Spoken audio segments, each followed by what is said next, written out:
right, there we go. Hey everyone, Richard Carlton here.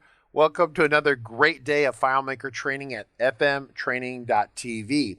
I'm the creator of fmtraining.tv, where you can learn all about the FileMaker platform and learn how to build better FileMaker applications for you, your customers, your organization.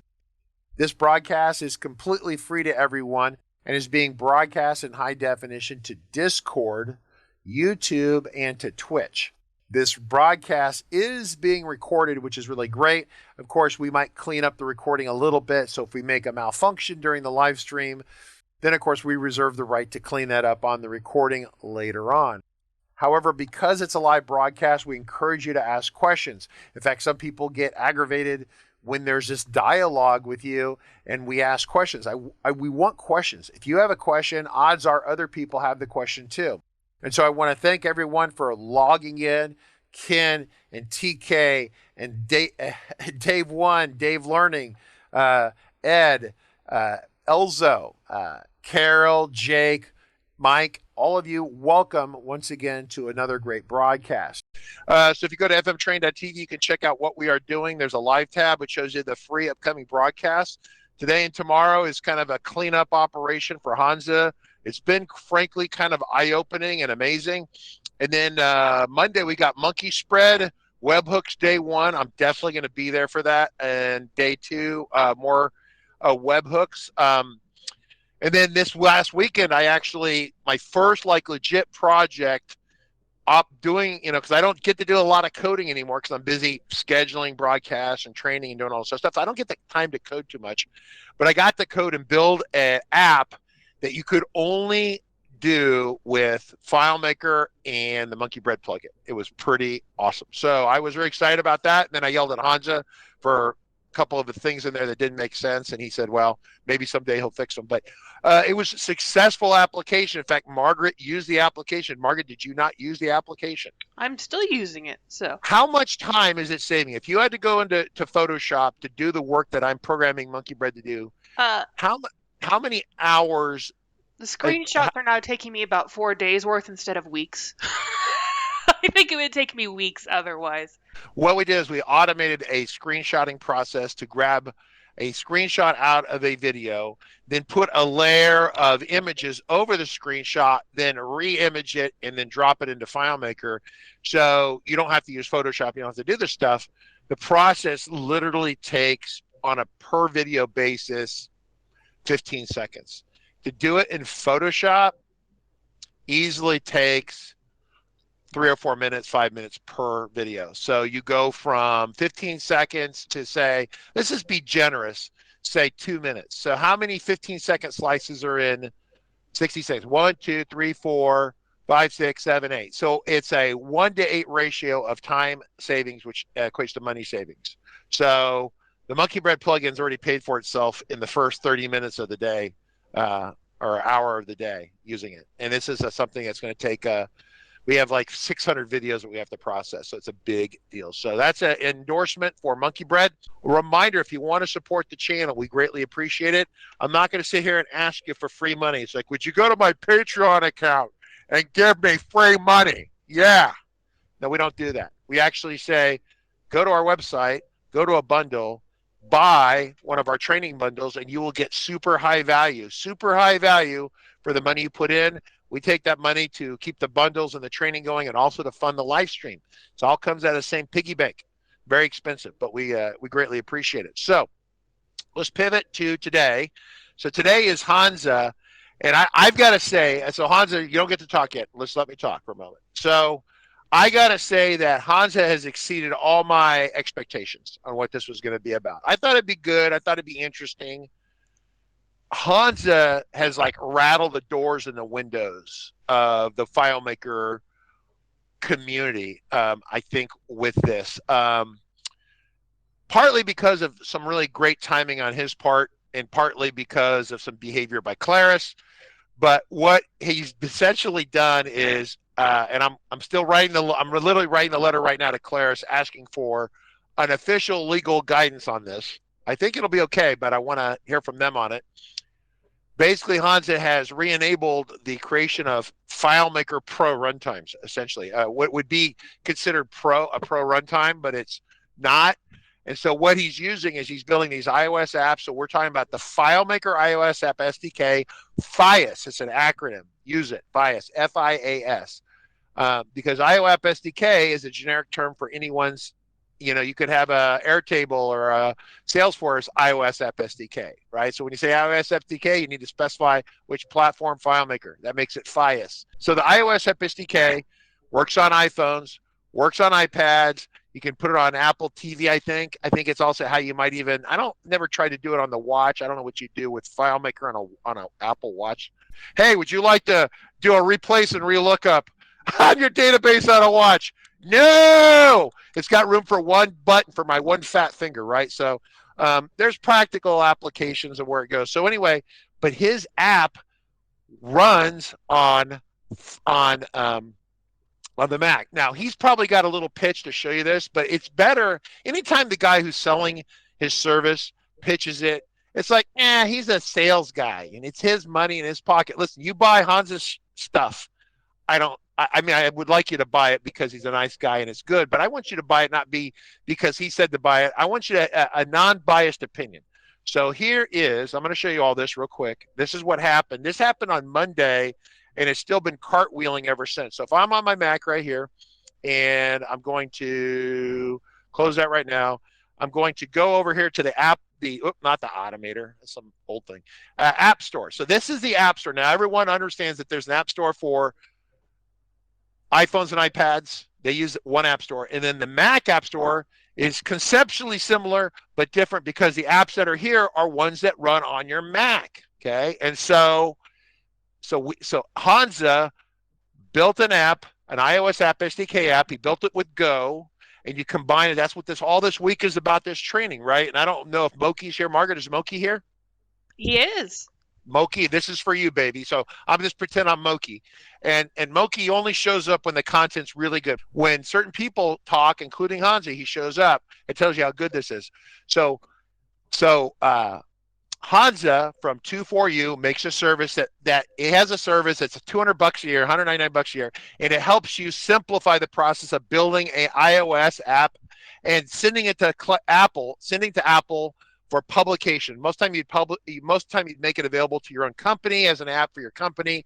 We talked about that on different days. You can also post it to the public store. Claris doesn't officially encourage that, but legally it's allowed to happen. So there are people out there who build apps who put them on the Apple App Store, and they sell them or they give them away for free. So HOnza has this new, does this app, builds it, and there's this checkbox that says, make it available for the Mac OS if you're using Apple Silicon processors, which are the new M1 processors that have been really revolutionary. They're beating the hell out of Intel in terms of power and energy consumption. They really are epic on mobile devices, and they're epic on the Apple laptops. You see them on the laptops. And so what happens is that M1 processor is basically the same architecture as their iOS devices, right? And so you're like, well, if I make an app that works on one chip on one computer, would it really work on the same chip on a different computer? And the answer is yes. So he made an application called Solver, except that he's Czechoslovakian. He can't spell solver correctly. See, that's how in America we would spell it. So when you do that, you don't get it. You have to put SLLV, RE, is that what it is? Is it like that? Okay, so here's this app right here. It's designed for the iPad, not verified for Mac OS. I'm not sure what that means, right? So if I click on this page here, it comes up and it's not verified for Mac. So this is that new feature where Apple's letting you run apps that were designed for iPhone, iPad, run them on your Macintosh if it has a silicon processor. So if I click on the Solver app right here, this is a thing. It's some sort of Wordle hack thing, whatever. And it's we could even leave it a review right here. Okay, write a review, 5 stars, right? And so this is his app in a runtime that you can download for free. I already downloaded it, and if I say open, it's in my Mac here. You're looking at a FileMaker Go runtime bundle with his solver. It's a SOVRE.FMP12 file. He went through the whole thing, showed you the last couple of days. He built this. Here it is running on my Mac. I don't know what it does. I don't particularly care what it does. I don't play this game. I fly helicopters, so for me it doesn't have rotor blades, so I don't care. But the fact that he built this is amazing, and that you can download it for free. All of you can download it. And so he built this. So it's the return of the runtime. The problem is it's a very narrow market segment. Your users have to be on Macs with Apple Silicon processors. Apple over the next year will completely quit using Intel processors. They'll only be using Apple Silicon. So it means that if someone buys a newer Macintosh, right, they don't have a 10-year-old laptop, then they can download your app and use it. So this is huge, absolutely huge. It's huge. Even Clarice, we're talking to Clarice about getting an official ruling on the legal licenses of this. Is this legal? We haven't heard from Clarice yet. We expect that we will hear from her in the next couple of days. So I want to throw that out. And Margaret, we have people commenting because I am not looking at Discord right now. I guess I should. David, M1 is ARM question mark? Yeah, it's an ARM-based technology. That was that whole thing that they bought way back in the day. And then, and they got all these various processors for the iPads, but it's essentially the same architecture. And really the big hurdle was Apple had to rebuild the Mac operating system to run on that processor, right? And so they did that. That was that big shift. And we had this whole thing where it was like, it wasn't 10.12, it was what, it was 11. Big Sur was the first one that was native. Is that what it was for the M1, I think? So this is a big deal. So that you are looking at a FileMaker application, not running in the FileMaker Pro runtime, which has been discontinued, it doesn't exist, but running in a FileMaker Go runtime. Which is awesome. I just put a big smile on my face. I don't know what to say, right? And there's one more great thing to it. Only one more great thing. What is the additional great thing that we have? But the greatest one is it has full network functionality. Unlike the previous FileMaker runtime, this has fully functional FileMaker network, which is great. So if you use this to connect to a FileMaker server, Claris is getting the money from that, right? So they should be thrilled with this. They should encourage this, right? Hello, Claris. Oh, wait a minute. Sorry. Yes, Clarice, you should enjoy this. This should be a good thing. This is Clarice, everyone, right? So, Clarice, what do you think? Well, it'd be really great. Yeah, so we can make money. So we can make money. Clarice makes money on this. See, here's the thing. People always think that in order for me to win, you have to lose. So if in order for me say I start a new company called Mountain Dew Distributors, right? Mountain Dew Distributors. And we create a company, and I want to make a runtime, and I pay for the runtime. Well, the company that is the technology I'm using for the runtime, if they don't make any money on the deal anywhere, right, then they're not very encouraged by what I'm doing, and they don't give it. So if I actually get the software and I make a new runtime called Mountain Dew Availability, where you can find it at the store, because this stuff is actually zero sugar, hard to find flavors. I had to kill 3 Bothan spies to get this thing. And so if I made an app that did that, and Claris didn't make any money off of it, but if Claris makes a little money off the user licenses, maybe concurrency licenses off a cloud or off a FileMaker server, then their incentive, they should be excited by this. So Claris is over here very excited. She's very excited. She's making money. And it helps them sell the product, and then they can justify doing it, right? That was the problem with the last runtime. People was like, I'm going to use this. I don't have to pay. That's not the right attitude to have. So, well, HOnza's got stuff he wants to do. I've been talking, but I wanted to encourage all of you to support HOnza, help him be successful, make sure that you buy the service. I will be buying the service, and I'm going to put together some apps, but I wanted to show this to you. Don't have HOnza show it. Have someone else who I don't have any money in. I don't make any money if you buy this, okay? But I'm telling you, this is awesome. HOnza, let's jump to you. Why don't we talk about your service again for people who have not been here? So I'm going to stop sharing. Why don't you share your screen? Yeah. I will share my screen, and the service is called XGold. Yes. So this is the name is actually an acronym coming from Xcode and Go. So it's Go app but built with Xcode in the backend, but in an easy way for you. But yesterday I had some network issues and I didn't finish showing the app actually connecting to FileMaker server, so I can show you now, just the beginning. So this is the app built with XGold running on my iPhone, and here I just hit this button. Wait a minute. And connecting over network to FileMaker server. So this is now running from FileMaker server. I can go away from the app. When I open it again, it just reconnects. And again, I'm connecting to FileMaker server. If I swipe down with 3 fingers, you will see that there is a database actually open from the server. When I close it, it reopens the main file where I can again connect to the server, or I can open hosts and I can open any FileMaker database from any server, which I add by this plus button. And I have some small useful things here as well, like version of FileMaker engine, where you see that it reports as Go up SDK 1.3, iOS system 15.4. And I also have is this your launcher app? Is that what this is? Your own launcher app? Is that what we're looking at here? Yes, exactly. That's the opener app that I showed yesterday. Okay, so Ken, one of the people on Discord says they want your opener app. I am going to provide after this week's sessions. You are going to provide some downloads after yes. Tomorrow afternoon or next week? When are you going to do it? Next week.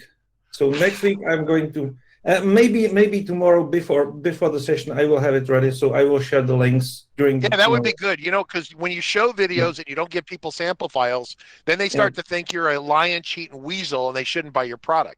Okay, so I'll prepare the download links for tomorrow's. All right. Okay? I'm going to let you go. I'm going to go talk to Claris Legal about what you're doing to discuss possible lawsuits and stuff that they might have for you. So let me go work with them on that, okay? All right. Fine. So this was the something from yesterday, and now I wanted to talk about the second part of how to get the app to the App Store, where basically we started yesterday by submitting the app, entering all the metadata, so just yesterday we just put in the screenshots and the app previews. So now I will show you how to put the rest of the metadata, what to be careful about, and the most important thing, how to deal with rejections. Not rejections when dating, rejections from Apple. So when you submit your app to the App Store and Apple rejects it, how to deal with it. So basically, the thing that you start with is when you build the app with XGold, it usually takes about 5 minutes before you get this email where App Store is telling you that the app is ready to be used. So then you can go to App Store Connect and go to Test Flight, where your build is available, and you can submit it for beta testing. As I mentioned yesterday and Tuesday, beta testing is simplified in terms of approval process, so it goes through just very simple testing, and you can share the app for beta testing with both internal users and external. You can have up to, I believe, 10,000 external testers if you want. The only thing that you need to know from them in order to invite them to beta testing is their email address. So to let other people test your app, important reminder, beta tests are valid only for 90 days. So that's intentional so that you cannot misuse it as a replacement for production distribution. But anyway, you enter just a few information here, your email address to receive feedback from the testers, URL that will tell them more information, and you also need to have a privacy policy to make sure that the testers know how you deal with any data that they provide you. Then this information is provided to Apple so that when they find an issue with your app, they can contact you. And whatever information you want to provide Apple in order to increase your chances that it will be approved, here's the right place to put it. So any instructions for them. The review team is swamped with work, so they have to review hundreds or thousands apps a day. So the better information you provide them with, the better for you, and you had a better chance. But as I mentioned, for beta testing, the review process is very simplified, and it's mostly automated. So that's all you need for beta testing. And once you have it ready, in order to submit it, you need to invite at least one beta tester. So when you go here, in order to submit it, you need to provide some details about what is in the current build, what is supposed to be tested. And the last step here is invite at least one tester. So once you invite a tester here, add existing or new. So here you put an email address, first name, last name, hit next, and that makes it available for submitting. So you can submit it for review and wait until Apple reviews it. This takes some time, but usually not more than a day for beta testing. So while it's waiting for review, it's not available for the beta testing. And at the same time, while waiting for Apple to review your app, you can go on with entering the metadata for the production app store or do whatever you want to do. We do have a quick question real quick before I move on. Okay, go ahead. If you are going through Apple Business Manager, can you skip the approval process? No. If you the approval process is mandatory, but if you distribute through the Apple Business Manager, the review guidelines are less strict, or they're less strictly applied, and it's important to mention it in the review notes. So if you put in notes, hey, this is just for a single customer. It has been beta tested by the customer, and he has approved it. It's not going to be public. Then they will simply limit their review just making sure that the app is not dangerous, but they will not care about the design, look and feel, and such stuff. If it goes public, they check much more, and they are much more strict about checking the app. Okay, hopefully that answers your question, Ekelberg. Okay, cool. Okay, so once the build is there, here this is another thing. If you build your app with XGold, again, it takes some time to process it on the Apple side. So XGold automatically uploads the build to App Store Connect, but after that, it still takes maybe 5 to 10 minutes before it actually recognizes it. You will notice once it recognizes it, it will send you an email message that the app is ready. So you don't have to keep checking like every minute. You can just watch for emails. And once the build is there, there is this plus button and a blue button, select build before submitting your app. If you press that button, you select the build that you want to distribute. And the first thing that appears here is quite important, export compliance. This is because App Store is Apple's distribution system. Apple is American company, so all apps that you distribute through the App Store are subject to United States regulations. And because one of the regulations applies to encryption, and because today almost every app uses encryption, it's kind of pain in the ass because almost every app needs to have this yes option selected.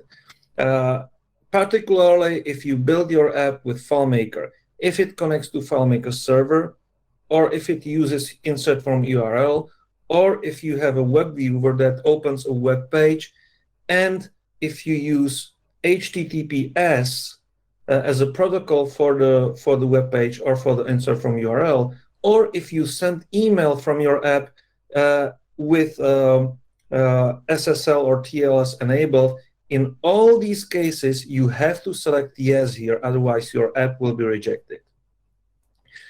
Only if you don't use any of these, you can select no. After you select yes, you get presented with another question, whether the use of encryption is exempt of regulations, export regulations. And again, this is the good news. If you only use these things like HTTPS and sending email, all the built-in stuff, if you don't use any extra stuff like encryption within plugins, etc., you can select that here it's yes, so it's exempt. And in that case, you will not have to go through additional approval process, which would be not with Apple, but with whatever is the institution in the US checking export regulations, here export administration regulations. So this is quite important to be aware of. There is one caveat here. If you select yes in the first screen and yes on the second screen, you can submit your app. It doesn't have to be reviewed. It isn't limited in terms of export, but you still, at least as I understand it, should be issuing or reporting the app to the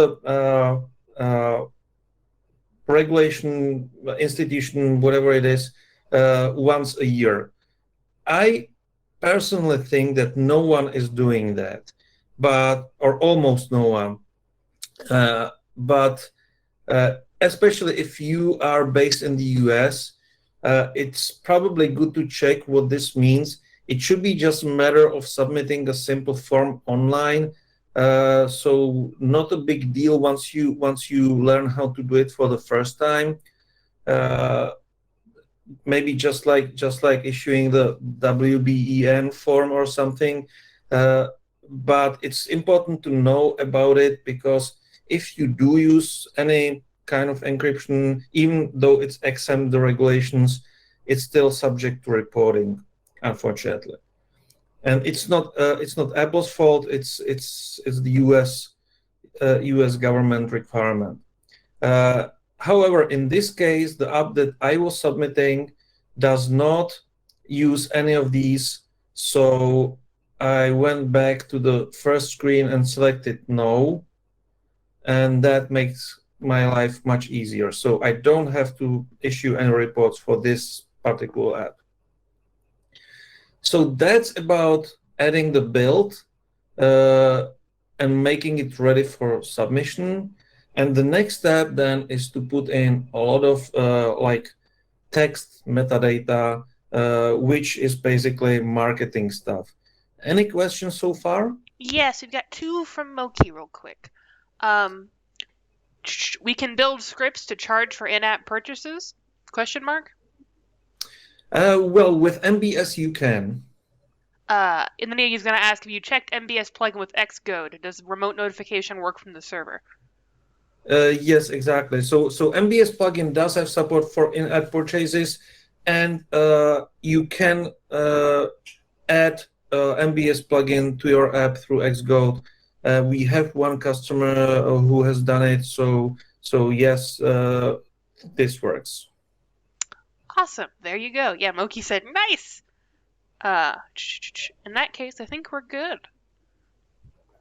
Okay, so the next thing is metadata, and I will be like fast forwarding here because I don't want to bore you too much.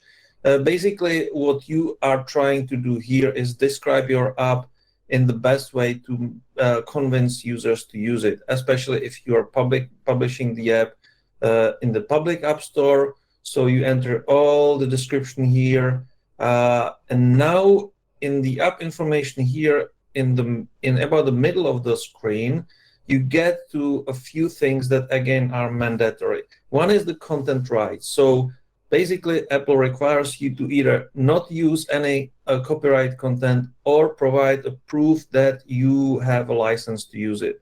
Like if you use copyrighted graphics or whatever, in that case, they may ask you to upload proof that you have licensed it. The second thing is age rating, and this is a little bit tricky.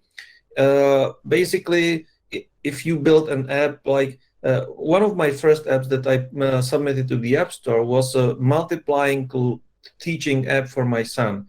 So I wanted to make it like available for kids, right? I didn't want it to be rated as 13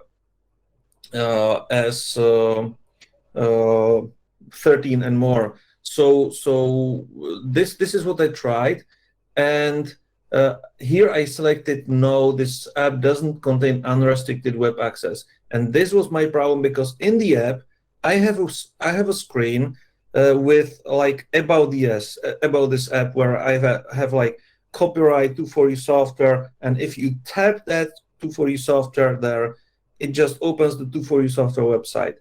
If you have something like that, you need to select yes, this app contains unrestricted web access.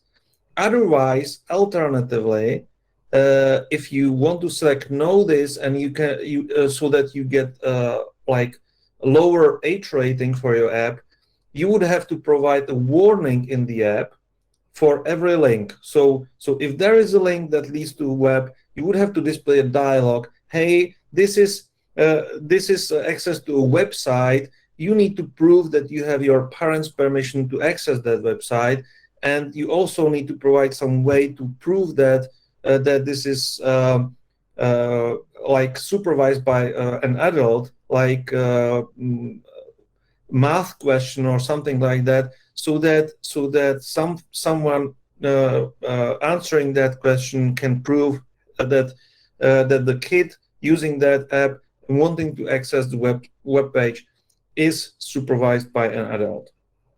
So the easiest solution for most of us who build business apps typically is simply selecting yes, this app contains unrestricted web access, and if you select that, it will automatically set the rating to 17 plus years old. So that's another thing that may be tricky. And if you do this wrong, if your app does have access to web and you didn't mark it that way, that will be reason for rejection.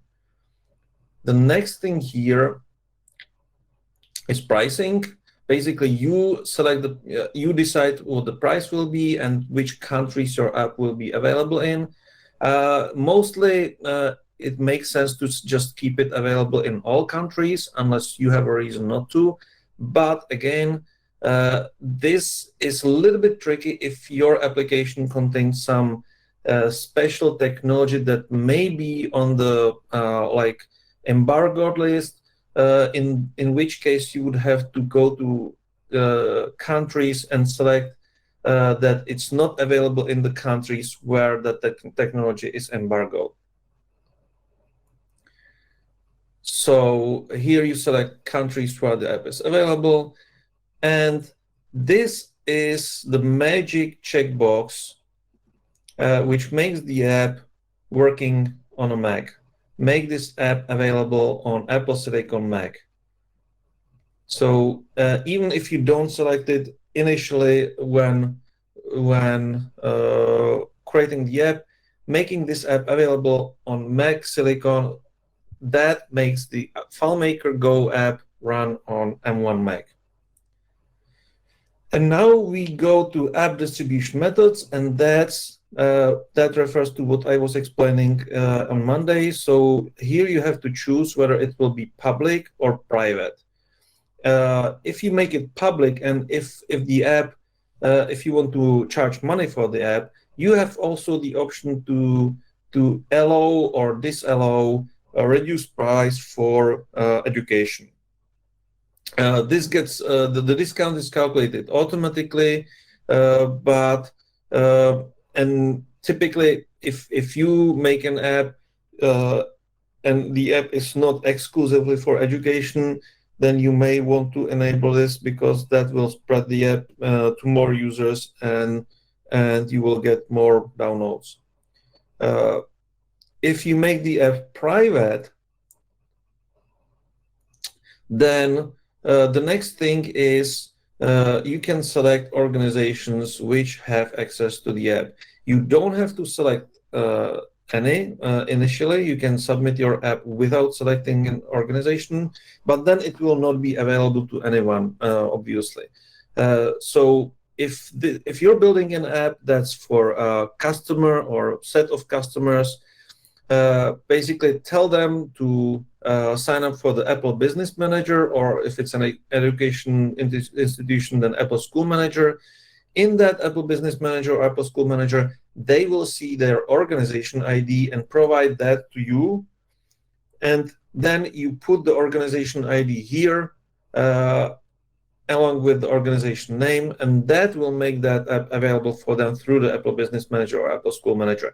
It takes about up to 24 hours for the app to appear there, so don't expect that to be instant. But I have not heard about a single case after the app is approved by the review process. Just adding an organization here, I have not heard about case where it would take more than 24 hours for the app to be available in the customer's Apple Business Manager account. And now here the last thing, last compatible version setting. This would be if in the future you want to keep multiple versions of your app available on the App Store for all the versions of iOS, which is not our case at the moment. And the last thing here is privacy policy. Again, you need to answer a few questions about if you collect any data, and this is because of GDPR and alike compliance. So this is required. So once you answer this, you may end up seeing this message when you try to submit your app, and this is because, as I mentioned yesterday, within the App Store Connect, there may be sections which are a little bit hard to find. So the interface is not 100% intuitive. And if you see this, typically the hidden section is under, so it's either privacy policy or it's under the app build information. So if you simply click through all the sections and edit them all and provide all the information that they're asking you for, you will be able to submit the app. Okay, this is kind of counterintuitive wording.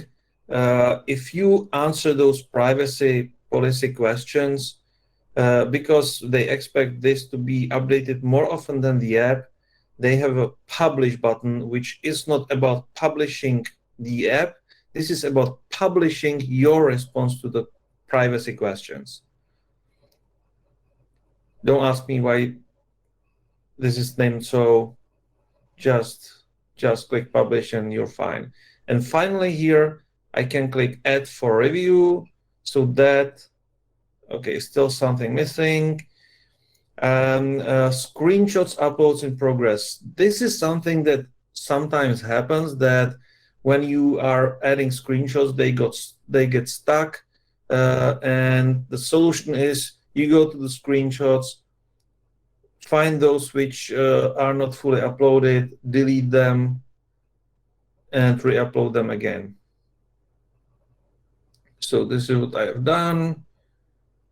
Okay, you must select primary category. So in the app information, there is actually 2 columns of this form. So you also have to select category where the app is supposed to appear. And that should be it.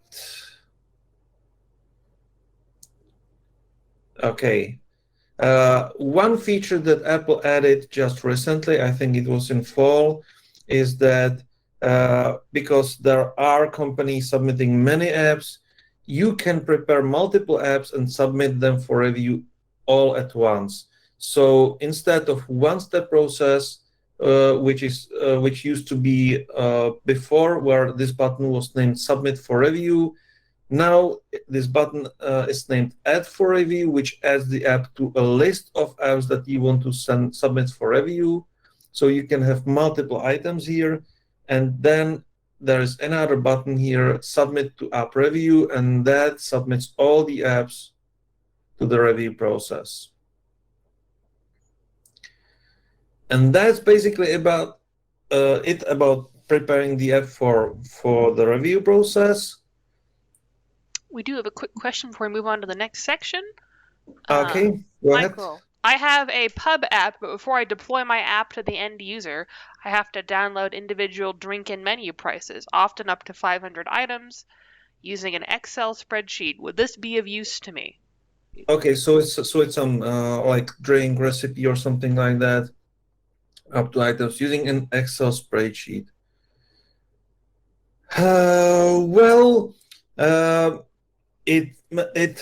It can be done. However, what I would recommend is use a scripted way where you have the spreadsheet maybe on a FTP or website available, and in the app have a script using insert from URL to download that and import automatically in the backend for the user.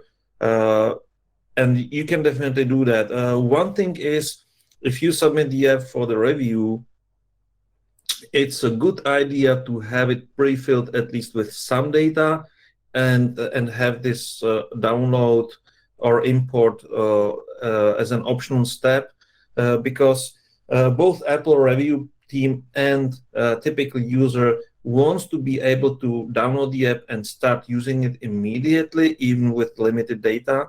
And specifically, if this download and import will take time, like a few minutes, it's important for people to be able to start using the app prior to doing this import.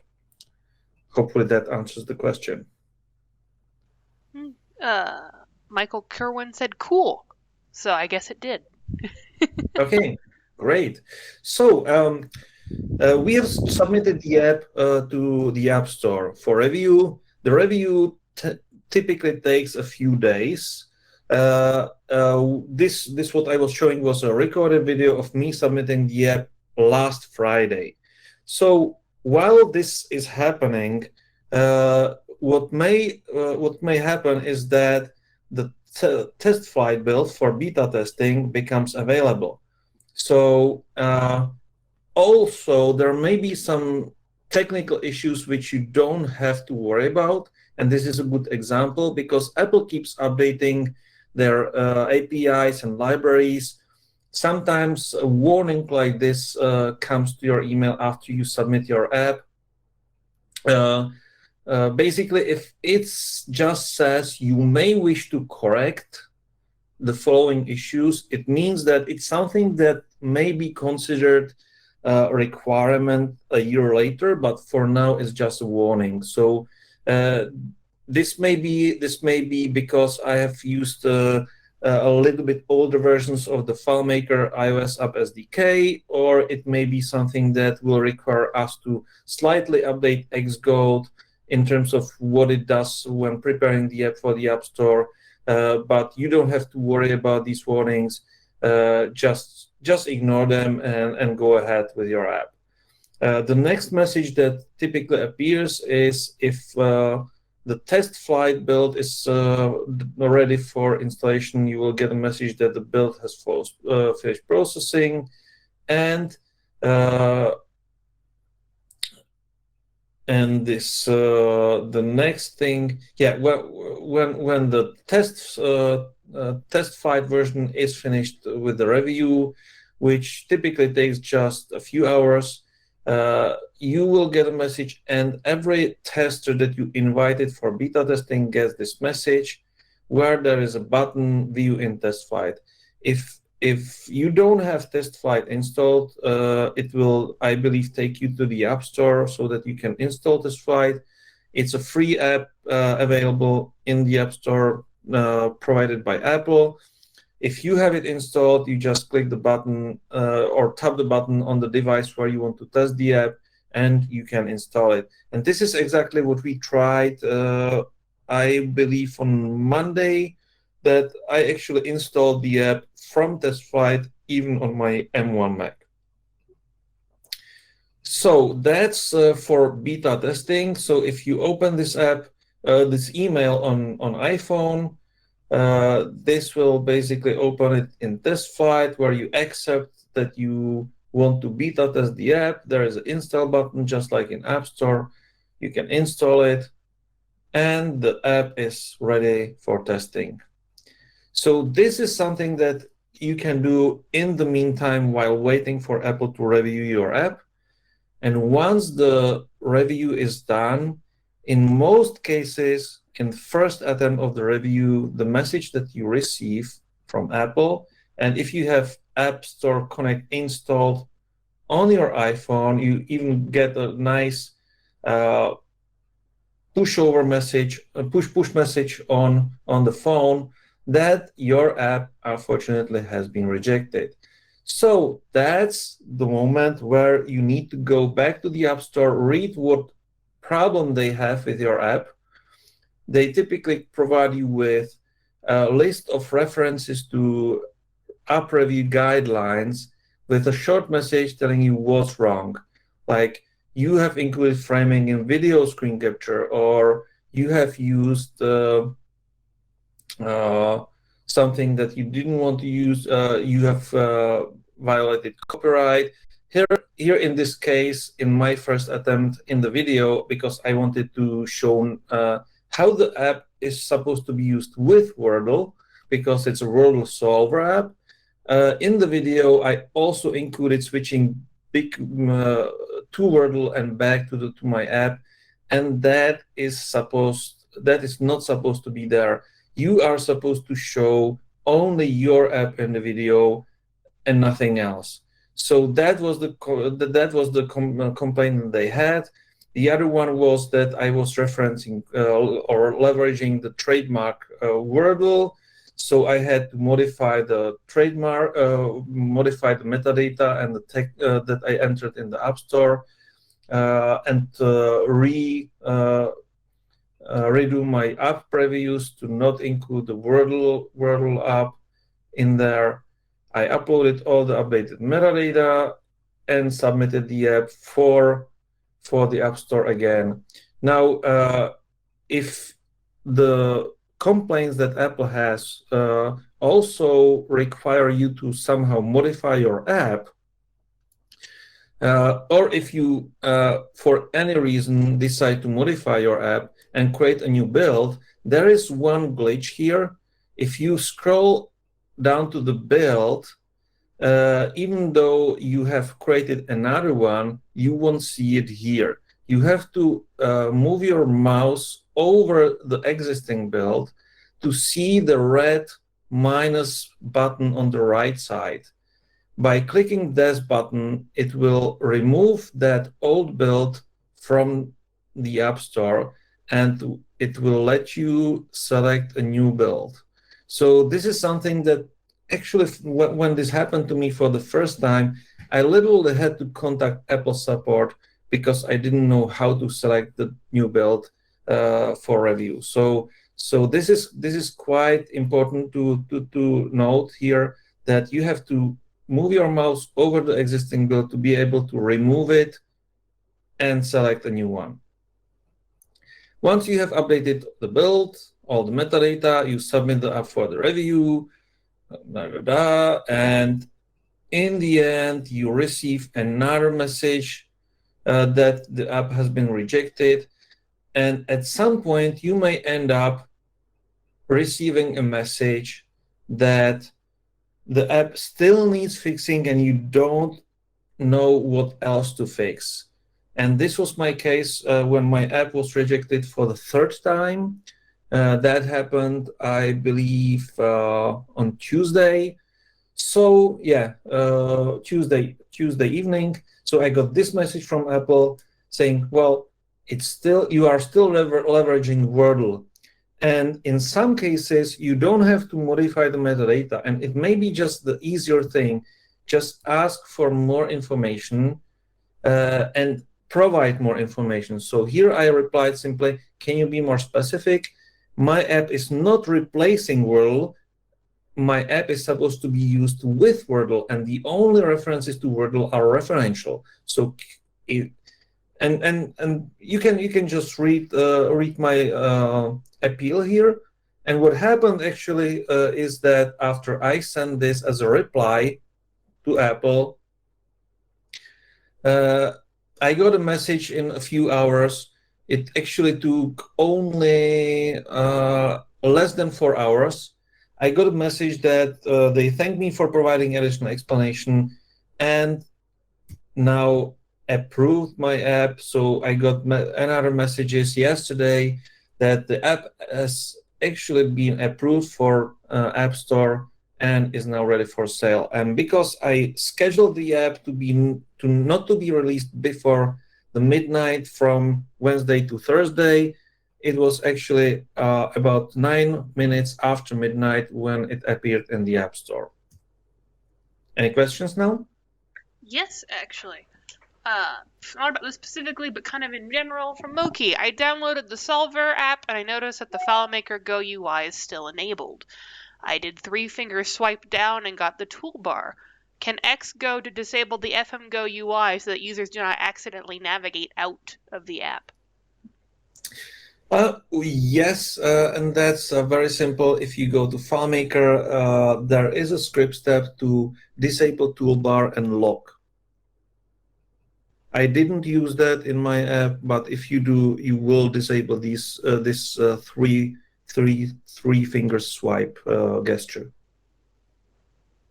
Okay, in that case, that's the only question we have at the moment. So.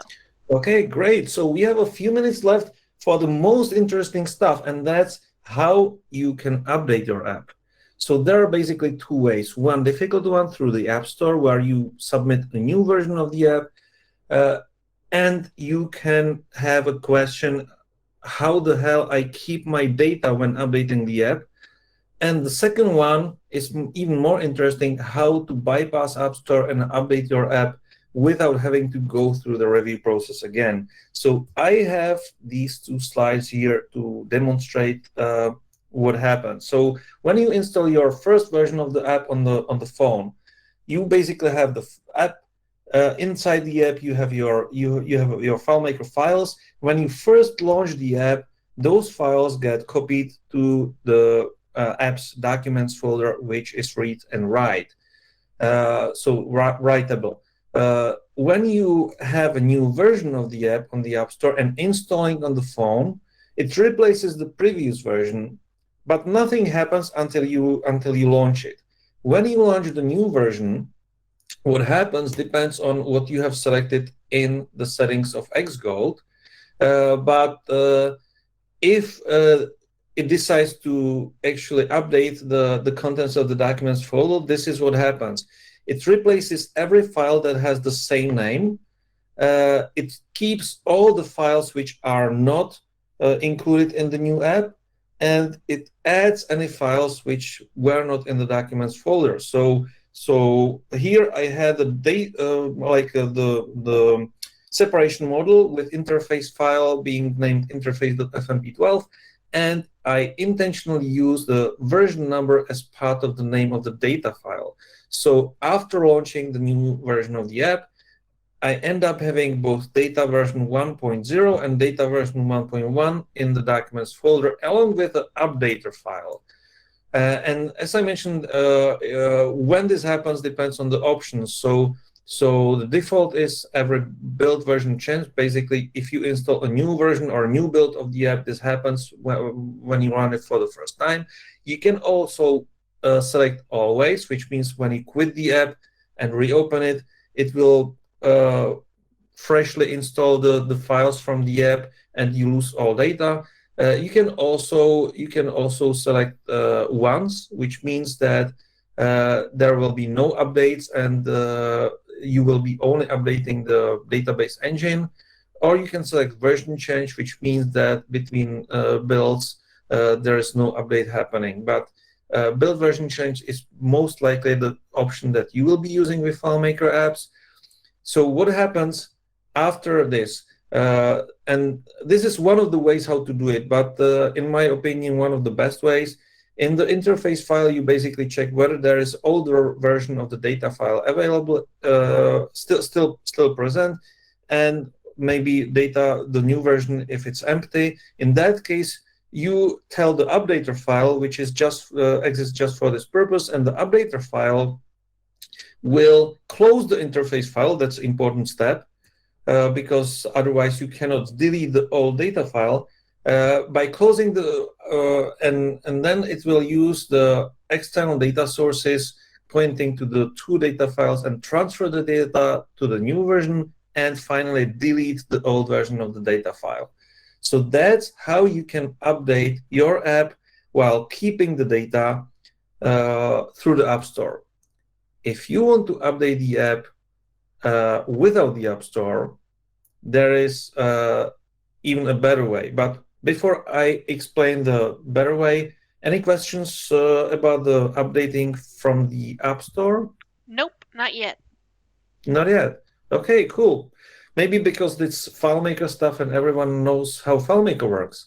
Excellent. So this updating without App Store basically is based on the idea that there is the writable folder, and you can, as a FileMaker app, you have control over that folder. So when you launch your first version of the app, it just copies all the files to the documents folder. Then you can check using insert from URL from an FTP or website what the current version of your app is, and by discovering that, well, there is a new version, you can offer the user the option to update it, right? And if you decide to update it, the process then becomes similar. So instead of doing it natively in the OS, you download the new version to a container file using insert from URL and apply the exact same process. So you can update your app, all the data, everything, without going through the App Store. So in the end, if you build your app with FileMaker and put it on the App Store and want to update it, the only case where you really have to go through the App Store is if you want to update to a newer version of the FileMaker engine or newer version of a plugin. And that's it for today. And unless you have any questions. No, I don't see any questions. This is really cool, by the way. This is awesome. Any questions, you guys, before I let HOnza be free? I see nothing, so I assume no. In that case, thank you so much, HOnza. This is really cool, as always. Well, NJ's typing. I'll let you finish typing, NJ. Yep, this is a great and informative session. It was indeed. And you covered everything really thoroughly, which is why I think that people don't have any questions. So, seriously, this is fantastic. I'm going to run the ending music.